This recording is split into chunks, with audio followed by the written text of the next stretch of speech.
podcast where we jump to the latest beats in the decentralized world and chat with some of the brilliant minds in the Web3 industry.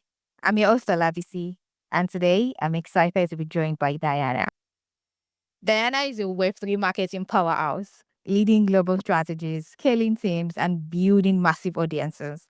As a CMO turned digital entrepreneur, she's all about real growth, automation, and Web3 success, teaching her community how to stay relevant in the age of AI and scale their businesses. She's built marketing campaigns for global Web3 projects, managed over $2.5 million in marketing budgets, and grown communities of more than 450,000 members. Whether you're curious about AI-powered marketing tools, effective Web3 community building, or creating scalable systems that don't require your 24/7 attention, you are in for a treat. So get ready for some serious knowledge bombs and actionable insights that you can implement right away. Hi, Diana. It's so great to have you on the show today. Hello, Olabisi. Thank you for the beautiful introduction. Um, it's such a great pleasure to be here and have this chat with you. I'm looking forward to our discussion. Likewise. How is it going today? How is it going over at TechTom? Yeah, get is going all right. It's always busy. The markets are not in the best state right now, so it makes our work a little bit more harder. But we're looking forward to the bright future. And yeah. Awesome. So before we get started into today's gist of the day, because I like to call it gist because I choose to my guests. I take an interview. So before we get into today's chit chat, I'd like to ask what drew you into the Web3 marketing space and what made you decide to specialize in it? I think I've been always following like trending technology. So I joined the Web3, the blockchain space around 5 years ago. That was, I mean, back in the day, it was the leading tech. If you want to be on top of innovation and, just within the most trending industry, that's where you would go. And so this is what got me into Web3, the blockchain. Now this is why my focus is slightly shifting towards AI as well because of this AI, you know, uh, industry growth. So I've just been following both trends throughout all of my career because this is what makes you relevant. This is what keeps you on top of things, and just makes you a good marketeer and makes you good, valuable CMO for the company that you work with because you're just on top of all of the trends happening around the world. So yeah, just following the best narratives, following the what's in hype. Okay, cool. So for someone who has been in this space as a Web3 marketer for 5 years and counting, how does marketing in Web3 fundamentally differ from traditional digital marketing? Um, I think that basically Web3 market is not just about reaching an audience; it's about empowering users to become like stakeholders and co-creators in the brand's growth. So it's a shift in how the end user is perceived in the eyes of the company, and effectively how brands basically engage with their users. Uh, I think it makes, like in simple terms, it makes users active participants rather than passive consumers. That's how I see it. So for me, Web3 is just a new dimension of marketing, right? It's just a new layer of engagement incentives. So in my work, I use a lot of the Web2 practices, of course, because they're just, the basic things you use for marketing. And Web3 creates a new dimension when you can interact in new ways with your community through decentralization, community ownership, token-based incentives, and so on. You've grown audiences. Oh, we've grown Web3 audiences of over 150,000. That is a lot, actually, and that is super impressive. But what engagement strategies are proving most effective specifically for building growing Web3 communities? Yeah. I mean, when you look at Web3 communities, you have to understand what is a Web3 community to start with. Those are believers in your vision, people who believe in your technology, who engage with you, who support you, and even invest in your system. So, what those people want is they want to be an active participants, as we mentioned. They want develop participation, incentives, and ownership. Um, the biggest issue is actually not growing the communities, actually maintaining them. This is becomes the hard work because a lot of Web3 projects are in this premature technology stage, is where basically people come in, but the tech is not ready. How do you keep this community engaged? Becomes the bigger problem so that they're still around when the product is actually ready and they're will be available to test it and help you actually adopt the product. This is what you want out of them. So the most effective strategies become the likes of token incentives and airdrops, gamification and quests, purely because people are interested in making some money and while they wait for this technology to come out.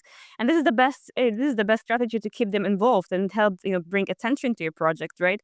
Because you want them to stick around, and those giving them some incentives and some rewards has proven to be the most successful strategy in the Web3 space to keep those users engaged, interested, talking about you, and to stick around until their product is actually ready. And then even after that, when your product is ready and and it's actually used, then the same strategies can be used once again, but they'll be used in the form of a loyalty program rather than, you know, um, building this maintaining interest. They will turn into a loyalty program still in the form of incentives and airdrops and the gamifications and quests. So I think those are the two main elements that I've been using through my career, which have been successful in helping me grow and maintain those audiences. Also, I have a follow-up question. So, this believe I will speak for myself that I have that if you use incentives, airdrops and the rest to keep your community engaged, to keep them active, to keep them interested. What if it's all stops? Then what happens to that community? Are they still going to stay, or you realize that you've only grown a community and you've really built a community of people who are only interested in what they are getting from you? What are your thoughts on that? Yeah, I do believe this is right, right? So I don't believe that no, the problem here, the biggest problem here that we talk about actually is that the technology is premature, right? You join a project, you kind of enjoy the idea of what they're bringing about, but you then understand that for the project to come to life, it needs several years. And there's this waiting time. Okay, so how do you keep the community active? And community in the Web3 space, they're kind of used to crypto being a very easy space where you can get incentives and rewards. And companies tend to do that just to keep the interest, just to keep the eyeballs on the firm. I'm not telling that this is the most sustainable way to do that. The most sustainable is actually to get your technology out and make your technology, your end product, available for the end users to use. And this is why you don't have to, kind of bribe people with small airdrops and small quests. But those are just, kind of strategies I would say for the interim while you finish developing your product. But once the product is ready, your full focus should be on driving the adoption of the product rather than incentivizing people to stick around in your community. That is not the right way to do it. But they just work for a specific period of time. This is an important point here to make, and I'm glad you pointed it out. Thanks for answering that. Because I've always believed that incentivizing your community, it's not sustainable in the long run. If you keep doing it, you're not going to build a community of people who are only interested in what they are getting from you, and you're not building a community of paying customers when your product finally goes live. Right. So I just wanted to be sure. It's not a main strategy. It's just something that you do in. Exactly. Yeah, definitely. I mean, when you have the product and it's ready, and unfortunately, a lot of products, a lot of products that I work with, that I see in the industry with, where my colleagues CMOs work, my friends CMOs work in the industry, they always suffer this program how to maintain the interest while the product is just not there, right? So it's just for the specific period of time. But later on, similar practice can be used in the form of a loyalty program, but the interest there just becomes a bit different, and you're rewarding for people to actually who are using your technology rather than just giving them rewards for nothing. So yeah, definitely. I think that sounds better. That makes Yeah. sense. What's your process for testing and implementing automated growth tools in your marketing stack?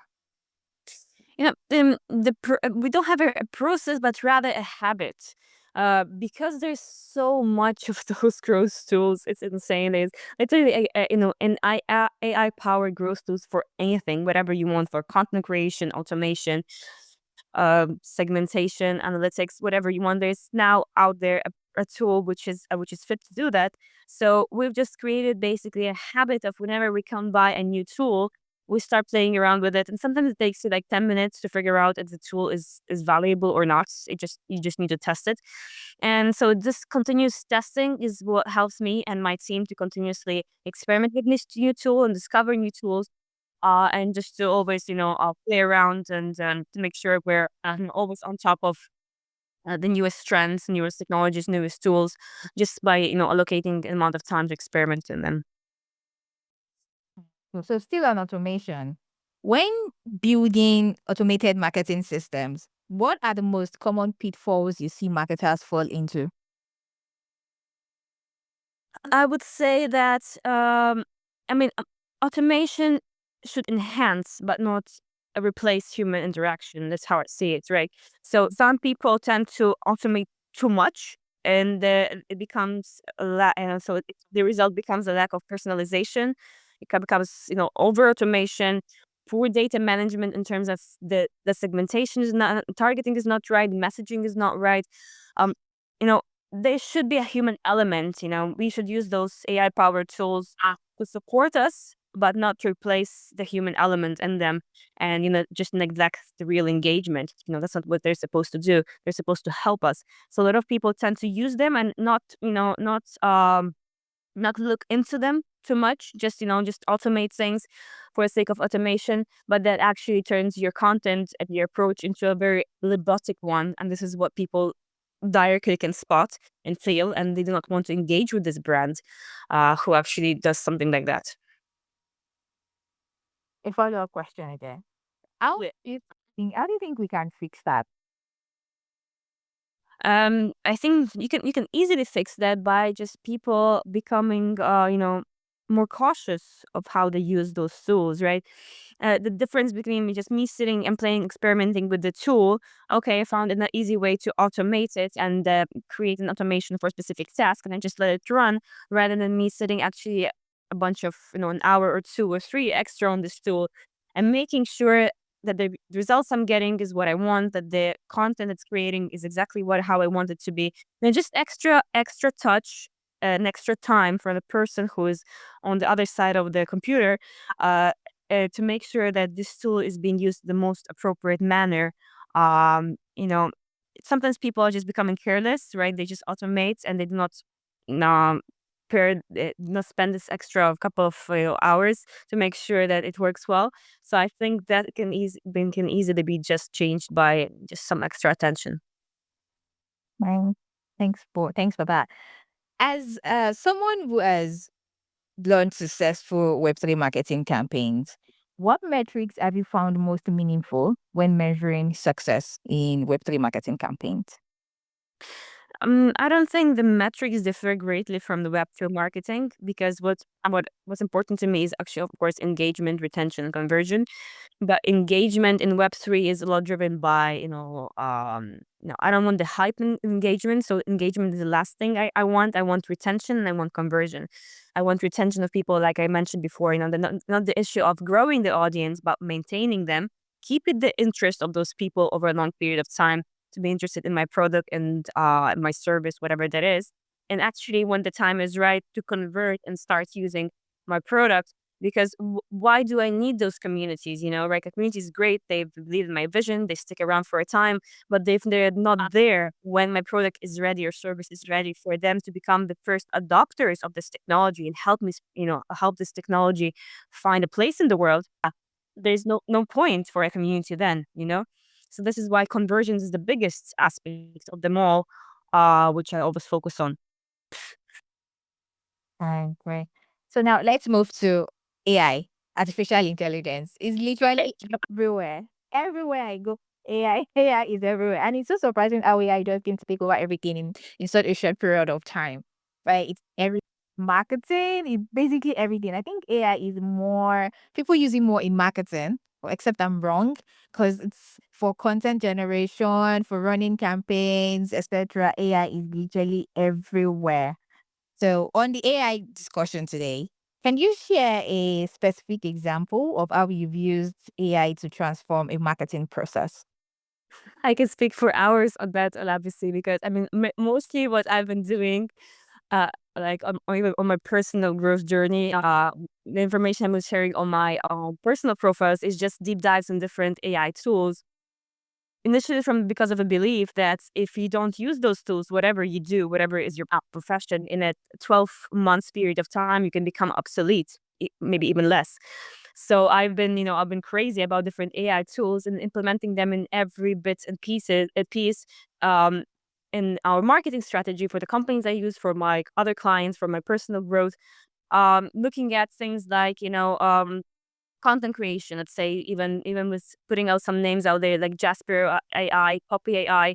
They those tools generate extremely high quality content for blogs and socials just in seconds, make it much more efficient. They don't have this robotic tone of ChatGPT.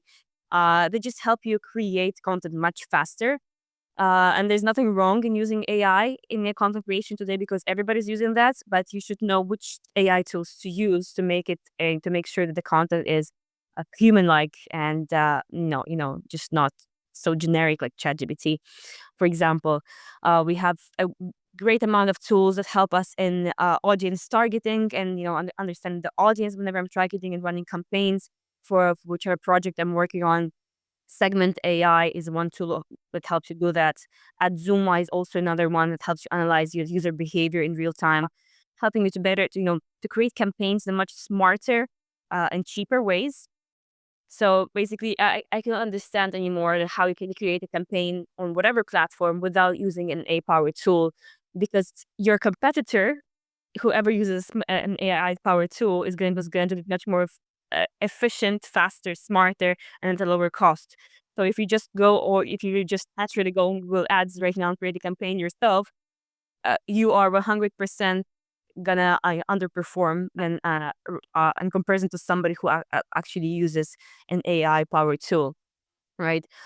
And the list goes on and on. For example, I use a lot of AI in terms of content creation, in terms of creating content from text to video. Because let's say especially in the Web3 space, we have when you work in a global audience, like the whole world is potentially the audience, and you have so much but targeted languages, target countries, it becomes very difficult to create content. So this was maybe the most efficient element we found um, for the use case of AI is that we're able to translate our content into so many languages so instantly, not only translate the content which is in written form, but it's also in video form, and the video form is also translated sometimes basically presented by an AI agent, like an AI avatar, which looks extremely real, and just helps us create massive loads of global content to be able to drive and create targeted campaigns for different regions and different languages, also with the help of AI powered tools,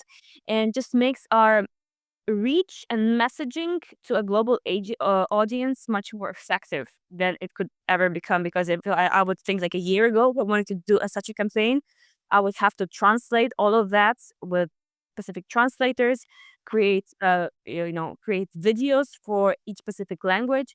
I mean, I'm looking at least a couple of weeks work and a couple of $1,000s, if not more, of budget, and now I'm just gonna do it in 10 minutes, maybe. So this is definitely revolutionary in terms of how AI can help us, just create more content, more valuable content to talk about our brands. And yeah, I mean, I can go on and on, obviously, because I've been playing around with AI tools a lot. But I mean, those are some interesting ones. Great. So still on AI marketing tools, because you mentioned Jasper, you mentioned Copy AI, and I've also played around with Jasper and Copy AI before ChatGPT came and took over the shine of those AI tools. And I personally, I enjoyed using Copy AI a lot. As far back as 2022, I think 2021 too.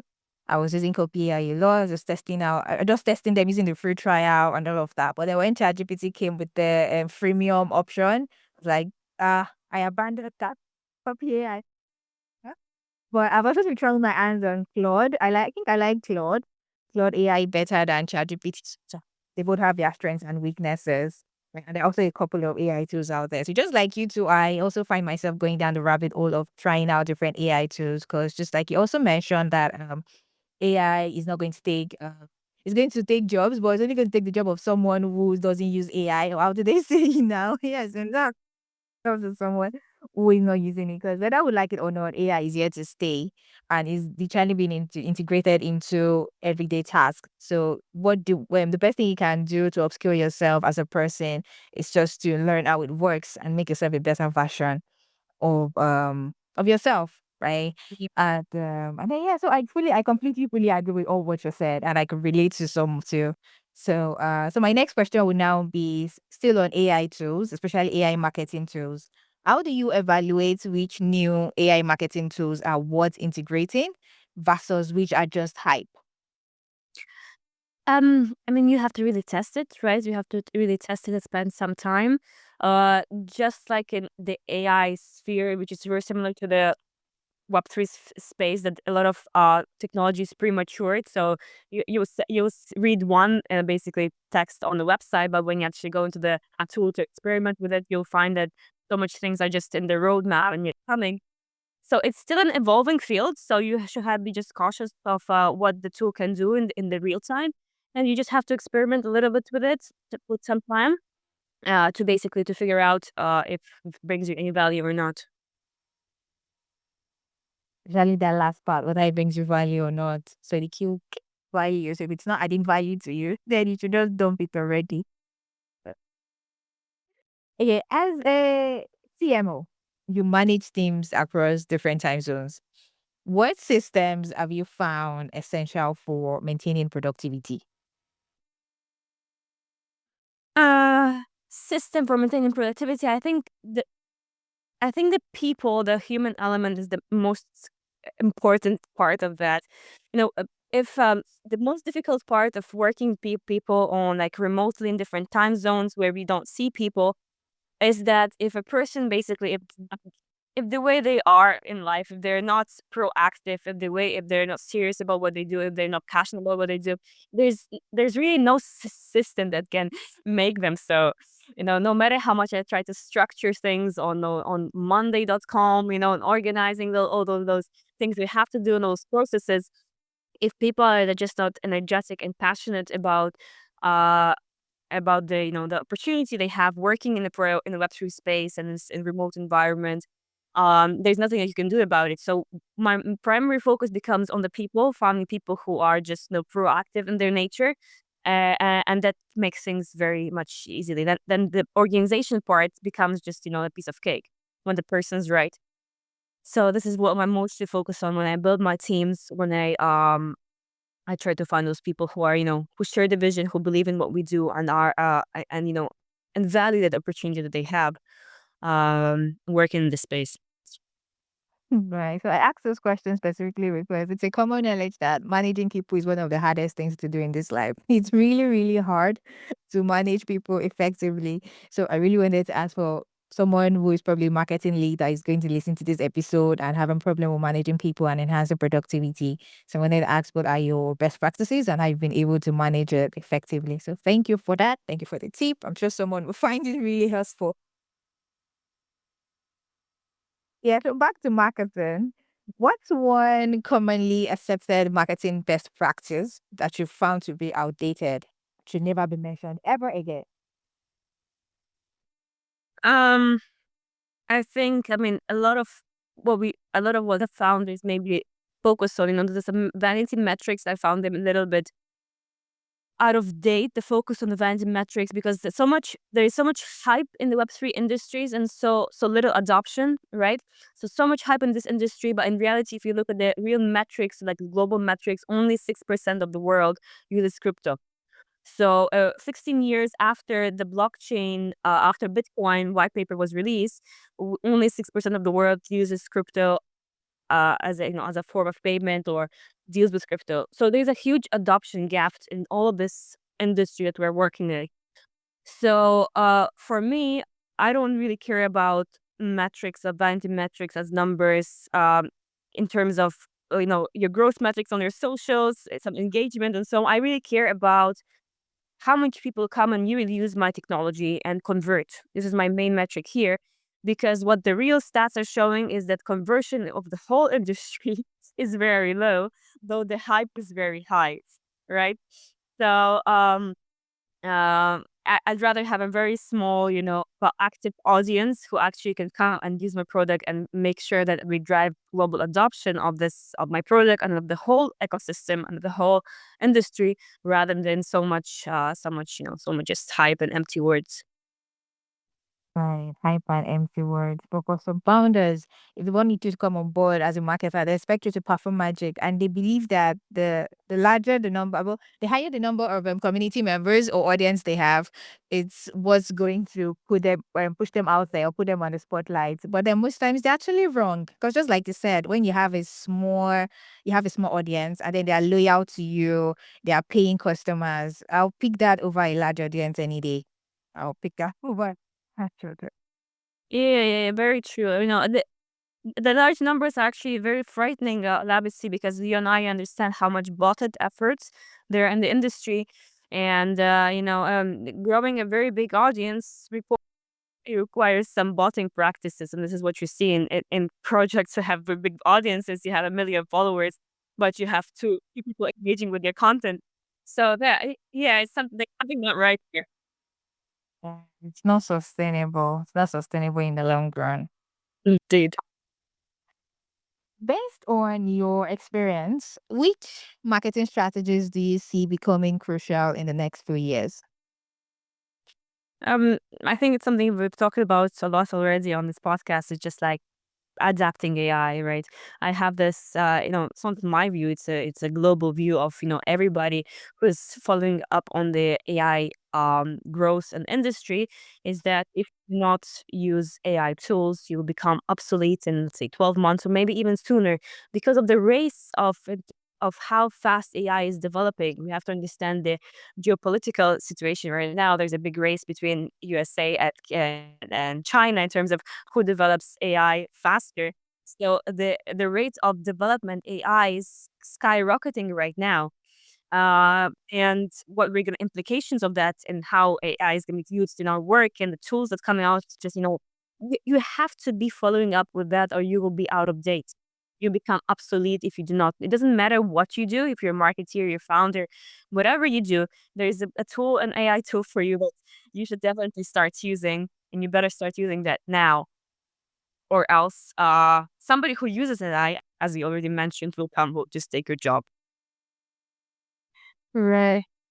So if you're listening to this, it's time for you to adopt AI. The old way of doing marketing is so 2000 and, I don't know, 2015. So AI, that you have to adopt it as a marketer, whether as a content marketer, a growth marketer, social media manager, whichever marketing niche you find yourself in, it's time to start adopting AI marketing tools. And this is just the beginning, because Great. yeah, in the next couple of years, we don't know what's gonna happen. Then maybe we'll just sit back and just have to press a button and AI agent does everything for us. I've thought about that possibility, yeah, and then all you have to do is just press the keyboard on your laptop, and AI just does everything for you. So it's best for you to adopt them now and include them in your marketing stack already. Yeah, marketing. Yeah, indeed, indeed. Well, what's the to round this up? What's the most unexpected insight you've discovered about what actually works in marketing today? Um, maybe I would say something like authenticity outperforms perfection, especially now with so much perfect content being generated by AI. This is the problem here. That people are able to spot AI content, but they want authentic content now, right? So me and now, uh, the engagement, when I test AI tools and the AI content that comes out of them, I understand that the engagement rates sometimes are not as good as something an authentic and raw, unpolished piece of content, like behind the scenes, like founder insights, like real conversations. People have people are starting to understand that our world is becoming more robotic and AI is becoming everywhere. So they're seeking more authentic relationships, connection, and so on. So they know it, my advice would be like something along the lines that you should be using AI, but you should be keeping your authenticity, because this is what actually this will be the dominant topic of the upcoming years with the rise of AI. when we're just in the future of we're just in the beginning of it. So we're yet to see basically what type AI tools come, but we understand that authenticity is going to become a huge, massive factor which differentiates you from others in this AI powered world. So that's really helpful, even for me. That's really super, super helpful. So lastly, what advice do you have for someone who is looking to start their career in website marketing? Um, uh, what advice? Well, of course, you have to understand the industry. You have to be able to understand technology. There's a lot of technology elements that you have to be aware of before you start and put your leg into the Web3 marketing space.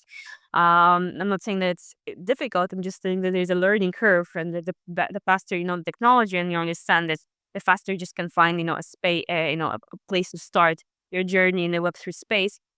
But you also should understand the market dynamics. You should understand it's a difficult place for marketers to work because there's a huge dependence on the market volatility.